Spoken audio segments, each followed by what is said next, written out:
조사에서 무직이라고 직업을 속였던 인천의 102번 확진자와 관련해 14일 지역 감염자가 또 나왔습니다. 지역의 학원가는 불안에 떨고 있습니다. 특히 우려했던 10대 감염까지 현실화되면서 개학을 우려하는 목소리도 나오고 있습니다. 최근 유흥시설 지역은 집합금지 행정명령으로 사실상 영업 정지 상황인데요. 상인들의 생계 걱정이 늘고 있습니다. 생활방역이 시작되면서 지역 문화체육시설들이 하나둘 문을 여는 분위기였죠. 집단 감염이 확산되면서 현장에서는 또 다른 우려가 나오고 있습니다. 여러분 안녕하십니까? 헬로티비 뉴스입니다. 이태원을 방문한 인천의 한 학원 강사가 코로나19 확진 판정을 받았죠. 특히 해당 확진자는 조사 과정에서 무직이라고 직업을 속여 방역체계 혼선을 야기한 바 있는데요. 이 논란의 학원 강사로 인한 지역 감염이 또 발생했습니다. 이재필 기자가 보도합니다. 이태원을 방문한 후 코로나19 확진 판정을 받은 학원 강사 A씨. 14일 오전에만 A씨와 연관해 3명의 추가 확진자가 발생했습니다.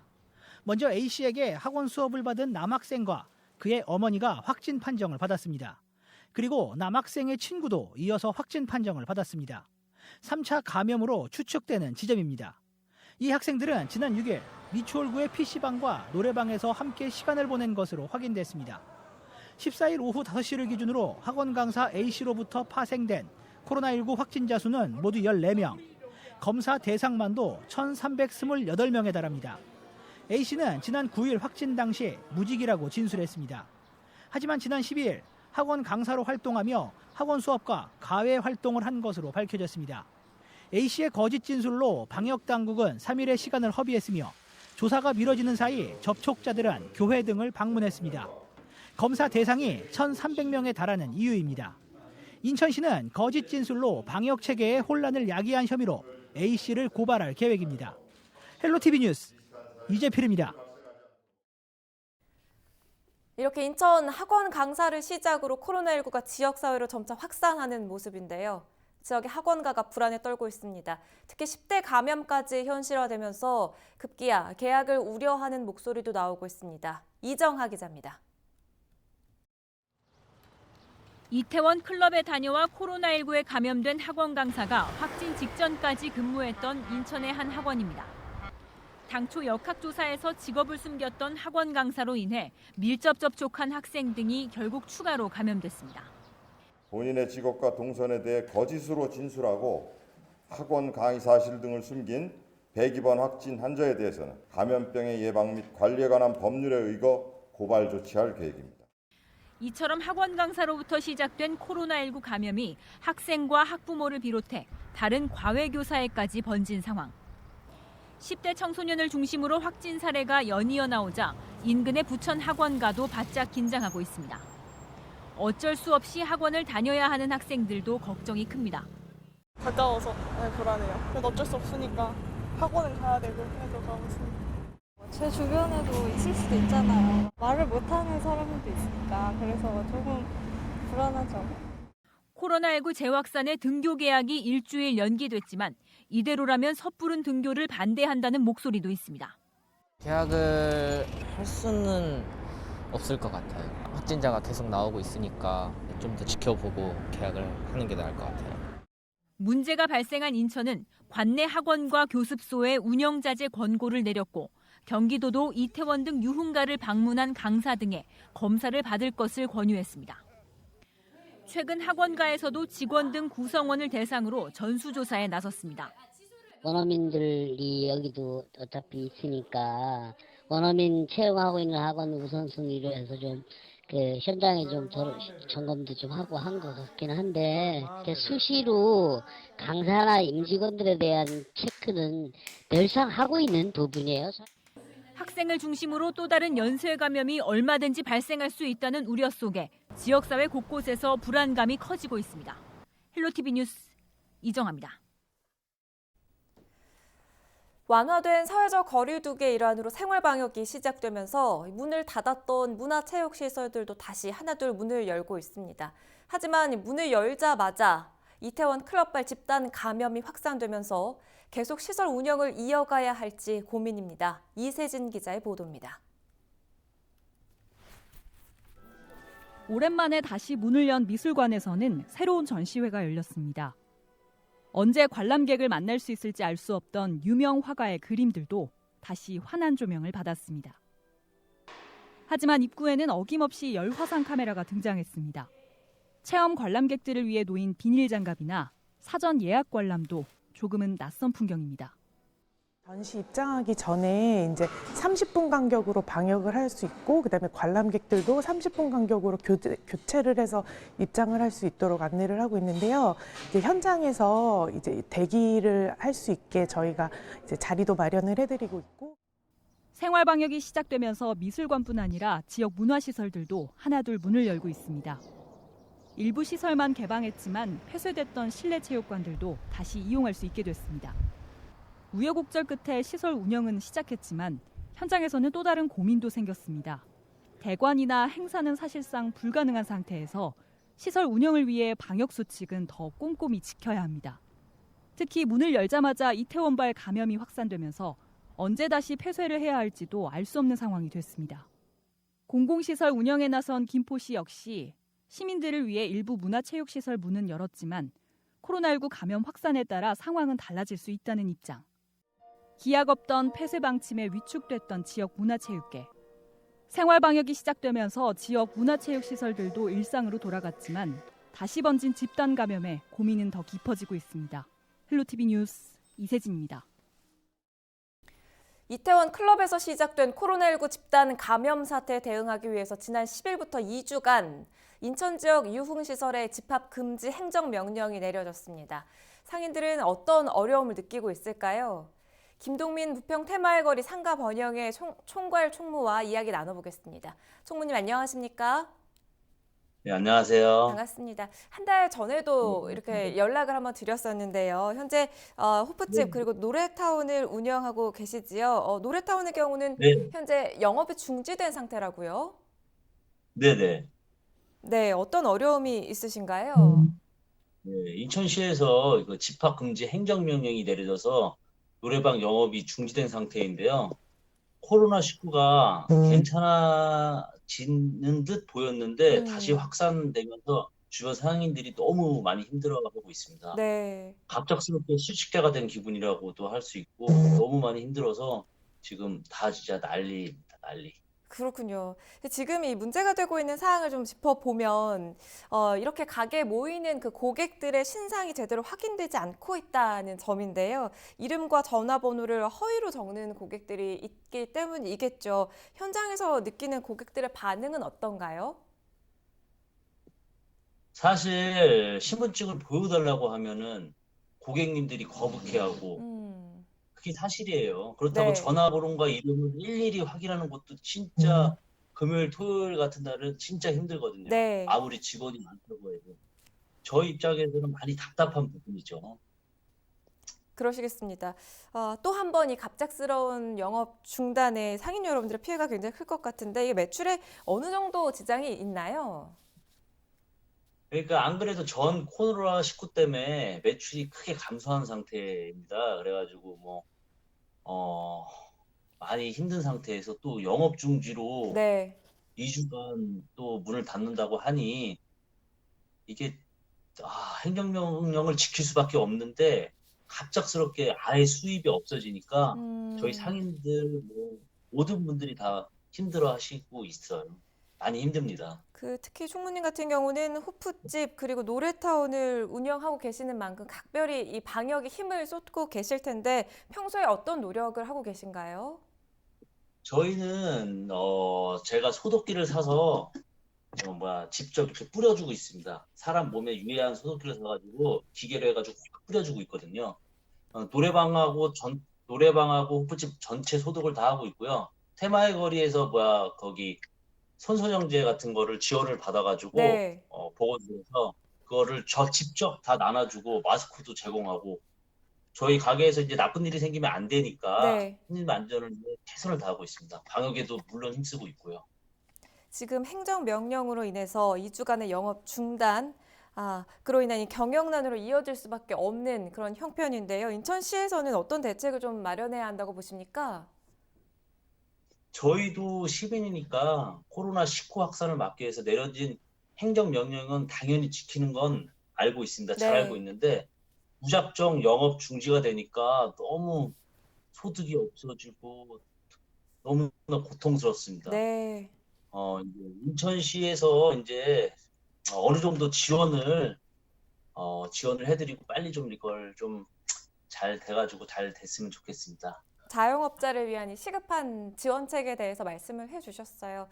지금 모두가 어려운 시기인데요. 마지막으로 인천 시민 여러분께 한 말씀 남겨주시죠. 예, 시민 여러분들이 안심하고 찾을 수 있도록 철저한 방역에 힘쓰겠습니다. 그리고 뭐 코로나19가 얼른 해결돼서 시민들의 밝은 모습으로 다시 만나고 싶고요. 모두들 건강 잘 챙기시기 바랍니다. 네, 어려운 상황에서도 연결에 응해주셔서 고맙습니다. 부평 테마의 거리 김동민 상가번영의 총괄 총무와 이야기 나눠봤습니다.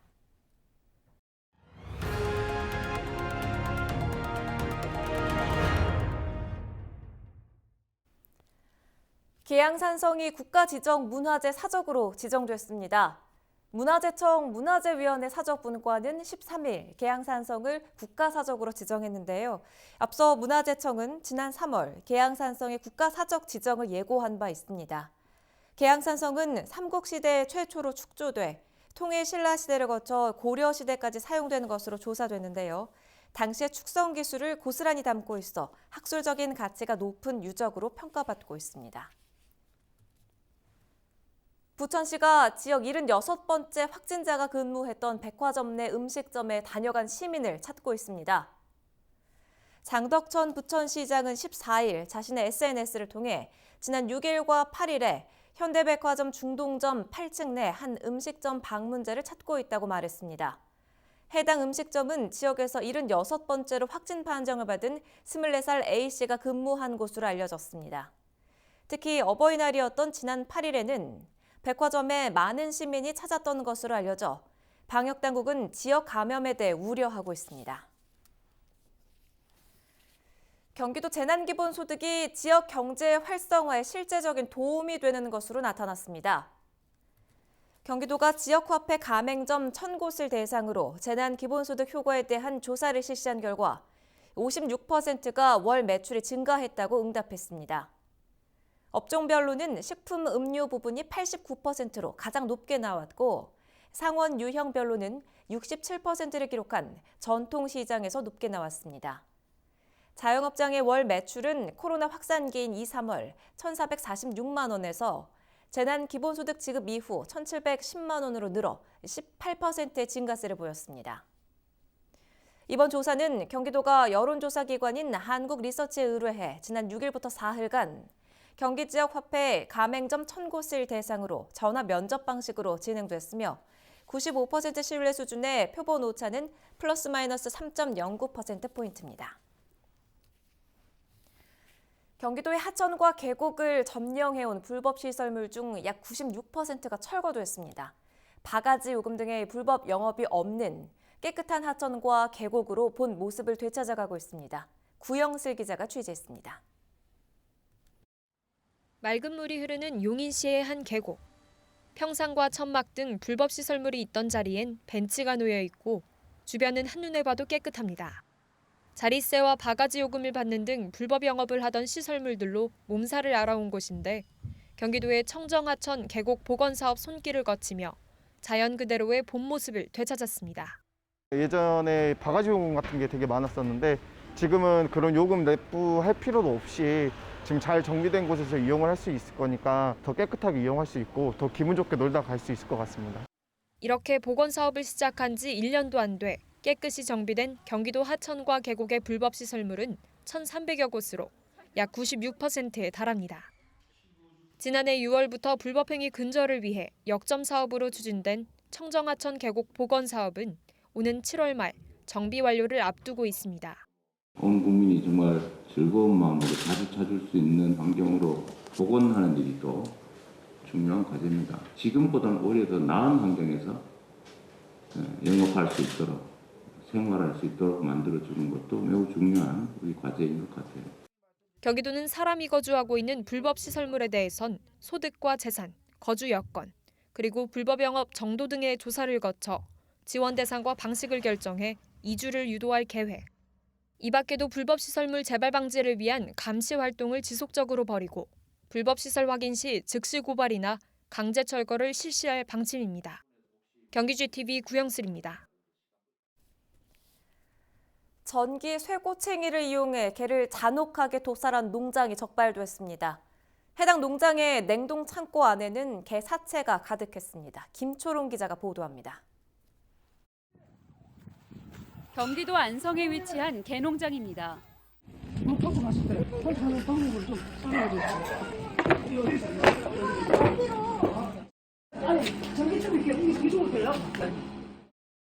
해당 농장은 1997년부터 시작해 연간 개 100여 마리를 불법 도축한 혐의로 적발됐습니다.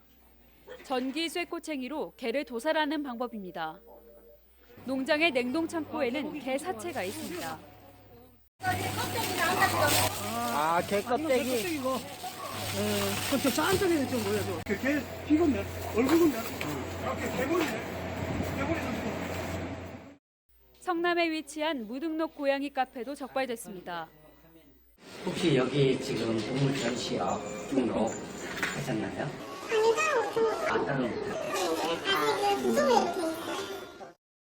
올해 1월부터 3월까지 경기도 특별사법경찰단이 도내 개 사육시설 등을 집중 수사한 결과 위법행위 14건이 적발됐습니다. 동물 학대 행위 2건과 무등록 동물 영업행위 3건 등입니다. 도 특사경은 적발된 위법행위 2건을 검찰에 송치했고 나머지 12건 역시 수사가 끝나는 대로 검찰에 송치할 계획이라고 밝혔습니다. 잔인한 학대 행위라든가 불법 행위에 대해서 지속적으로 수사를 할 방침이고요. 앞으로 또 이와 더불어서 이 수사를 효율적으로 진행하기 위해서 경기도 내 모든 개 사육 농장이라든가 그다음에 개 판매업, 생산업 현장 업체를 전수조사할 계획입니다. 동물보호법에 따르면 잔인한 방법으로 개를 도살할 경우 2년 이하의 징역이나 2천만 원 이하의 벌금형에 처해집니다. 또 개와 고양이 등 반려동물을 관할시군에 등록하지 않고 전시 판매할 경우 500만 원 이하의 벌금형에 처해집니다. 헬로티비 뉴스 김초롱입니다. 부평구가 하반기 지역 공동체 일자리 사업 참여자를 모집합니다. 모집 기간은 15일부터 29일까지입니다. 중위소득 65% 이하의 부평 구민이면 참여할 수 있습니다. 특히 부평구는 코로나19로 실직한 시민들에게 가산점을 부여할 계획인데요. 자세한 사항은 부평구청 일자리 창출과로 문의하면 됩니다. 날씨입니다. 차차 흐려져서 남부지방을 시작으로 비가 내리겠습니다. 금요일 아침 기온은 16도로 시작하겠고 한낮 기온 18도 선에서 그치겠는데요. 외출할 때는 겉옷 챙기셔서 체온 관리 잘 하시기 바랍니다. 금요일부터 다음 주 초반까지 비 소식이 잦겠습니다. 금요일에 시작되는 비는 토요일 오후에 잠시 소강 상태를 보이겠고요. 일요일부터 다음 주 화요일까지 다시 내리겠습니다. 비가 내리면서 기온도 주춤하겠는데요. 낮 기온이 20도 안팎으로 예년 이맘때보다 낮겠습니다. 전국 날씨입니다. 금요일 전국 대부분 지역에 비가 내리겠습니다. 이번 비는 남쪽을 중심으로 제법 많고 또 강하게 내리겠는데요. 제주도와 호남 해안의 많게는 120mm 이상, 그 밖에 남부지방은 최고 80mm의 비가 내리겠고요. 중부지방에는 5에서 40mm가 예상됩니다. 바다 날씨입니다. 해상에도 비가 내리겠고요. 파고는 최고 1.5m로 비교적 잔잔하게 일겠습니다. 생활지수입니다. 빨래와 세차는 다음으로 미루시는 게 좋겠습니다. 외출할 때는 우산을 꼭 챙기시고요. 실내에서 가볍게 스트레칭하면서 피로를 풀어보시죠. 날씨 정보였습니다.